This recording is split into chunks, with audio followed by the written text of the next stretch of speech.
So many notes, but that's my favorite part. The more black ink on the page, like, the happier I'm gonna be. My name is Cassidy Bean. I'm a sophomore junior in the mix at Coastal Carolina. I'm a flute performance major. And that's about it.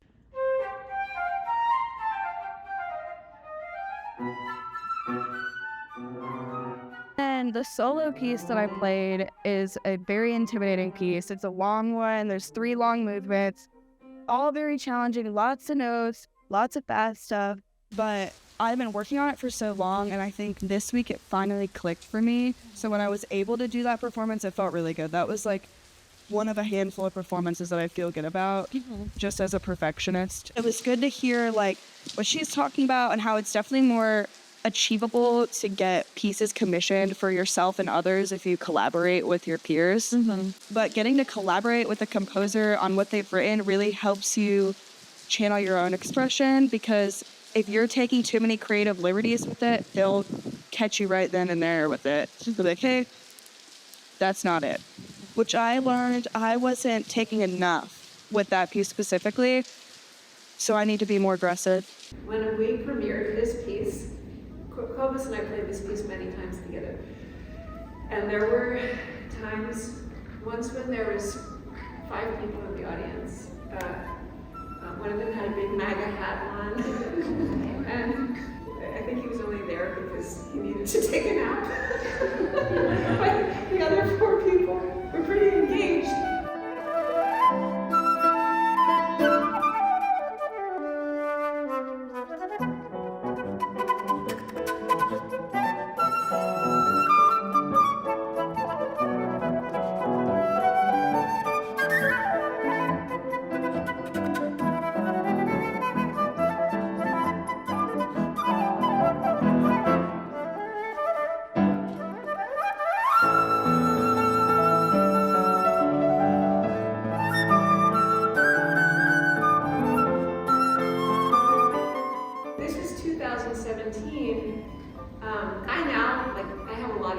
Friends.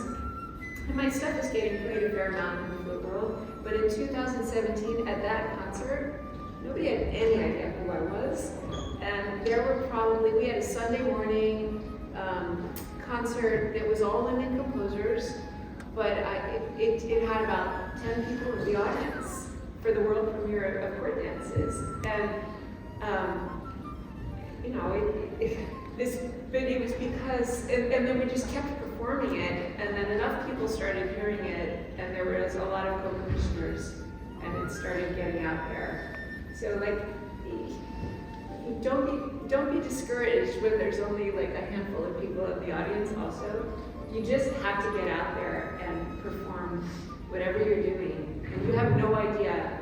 Like there could be one of those 5 people could be somebody who changes your life, but you never know until you show up and just show up for everything and create and perform as much as you can. You're doing such a phenomenal job, and nice hi to you, by the way. Thank you.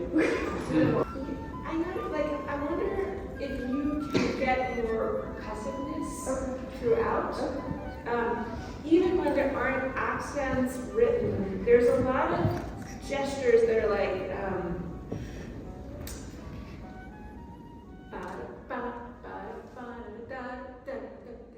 yes, there are accents.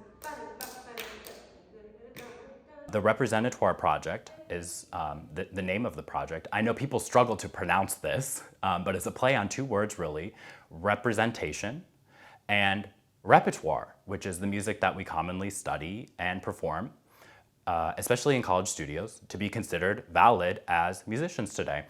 And repertoire lists are considered, the music on them, that music is considered the greatest music ever written.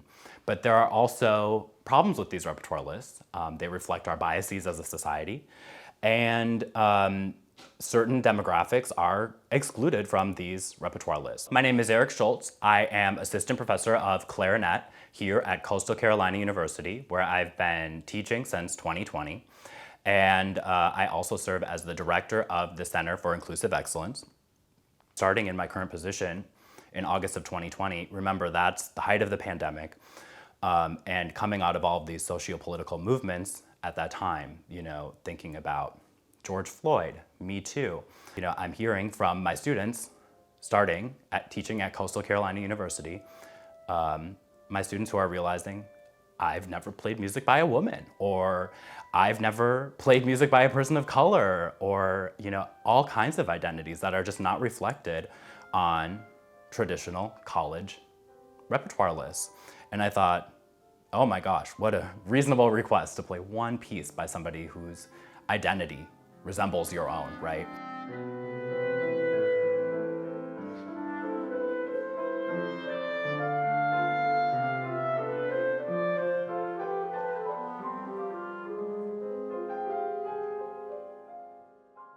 I have a lot of experience performing new music, commissioning and premiering new music, and so I have had this experience of playing music by people from my own community.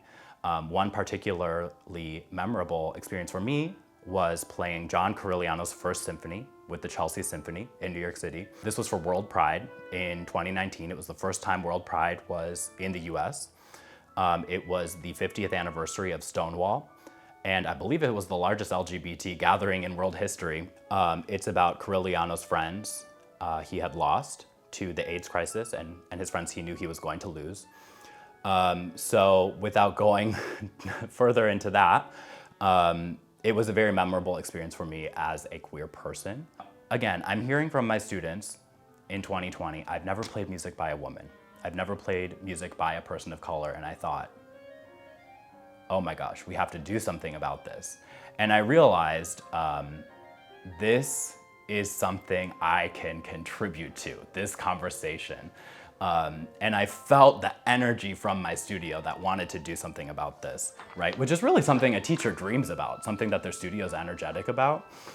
Learning music, by anyone is exciting for a teacher. Any more words or speaking? Dr. Amanda Harberg, welcome, and thank you so much for being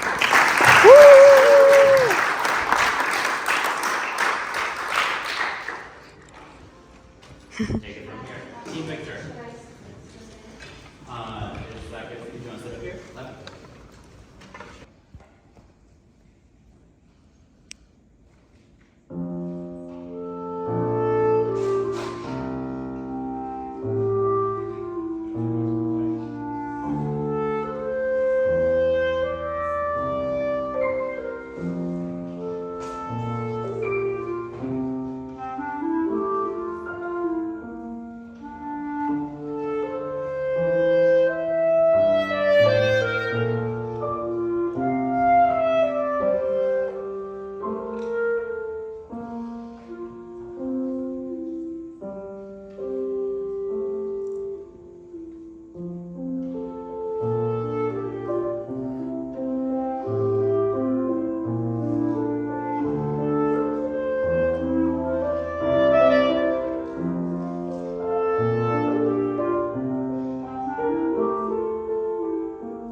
Like if you take the bare minimum thing of a sonata, same form, different that.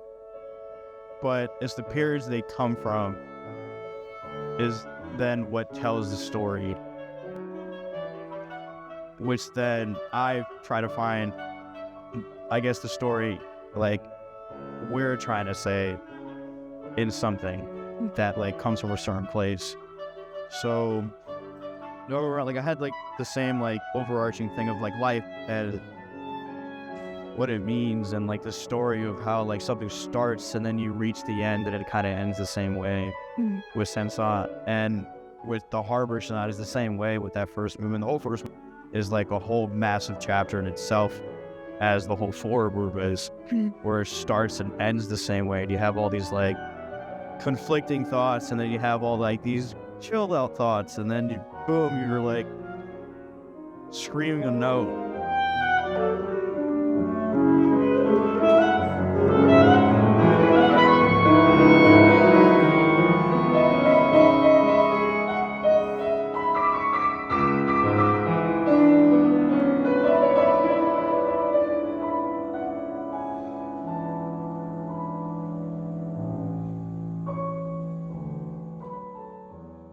when I play it for her,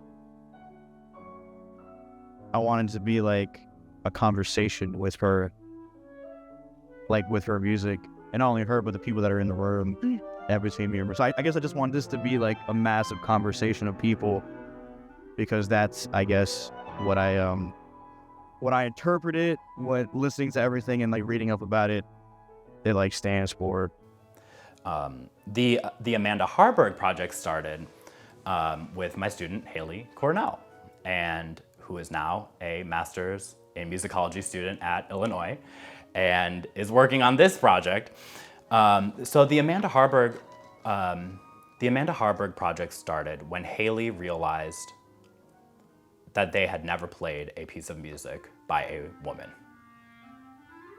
Think about that. That's over a decade of music study and band and etc., solo and ensemble, right?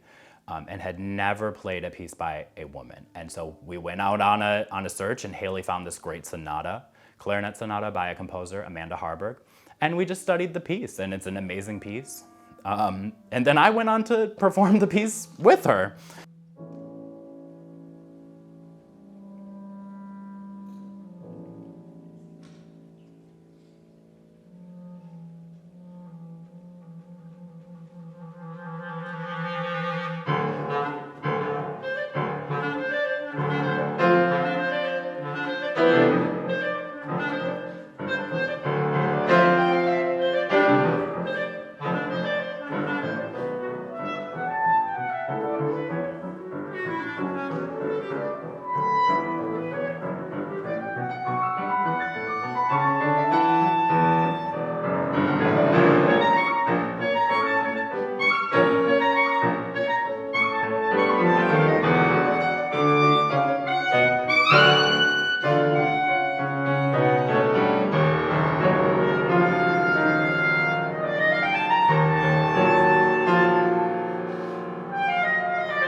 And it's just crazy, you know, these little,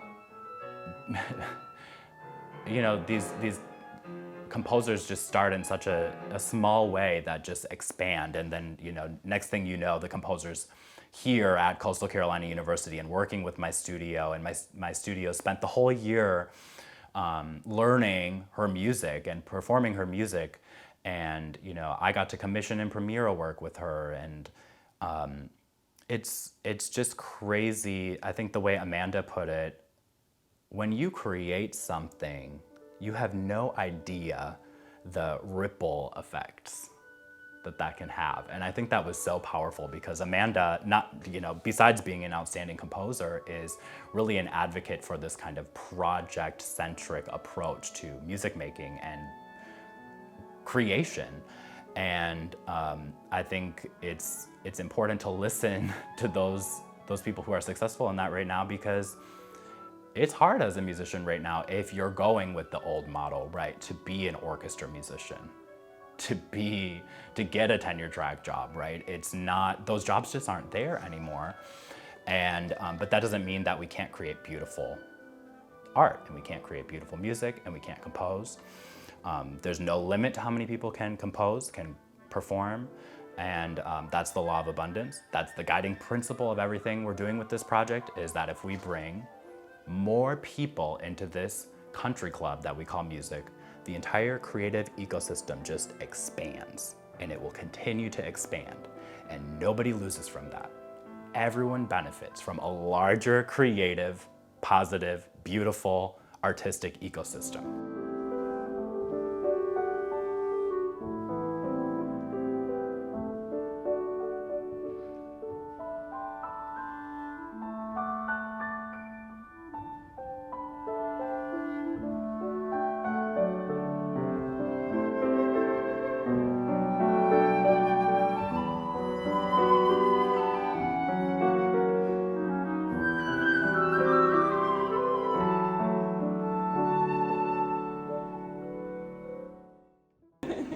such a differential.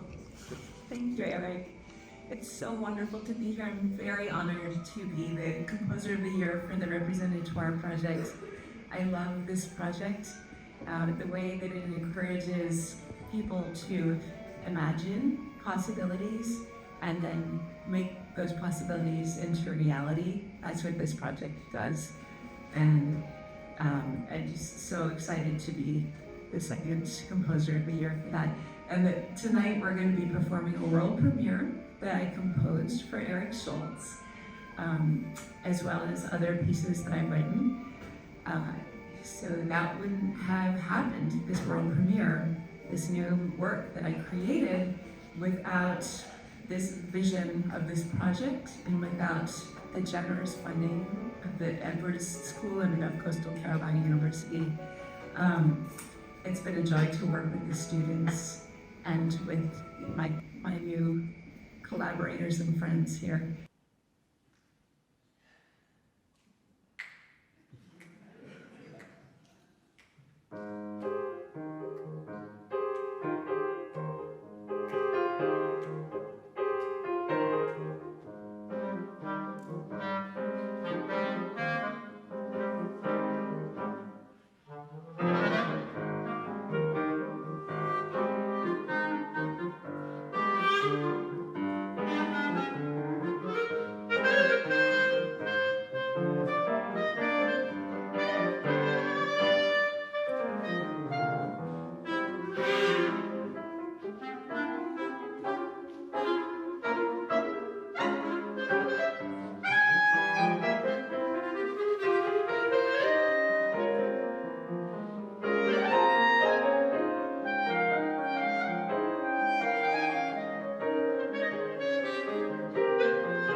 If I could describe the project with one word, what would it be? Hopeful.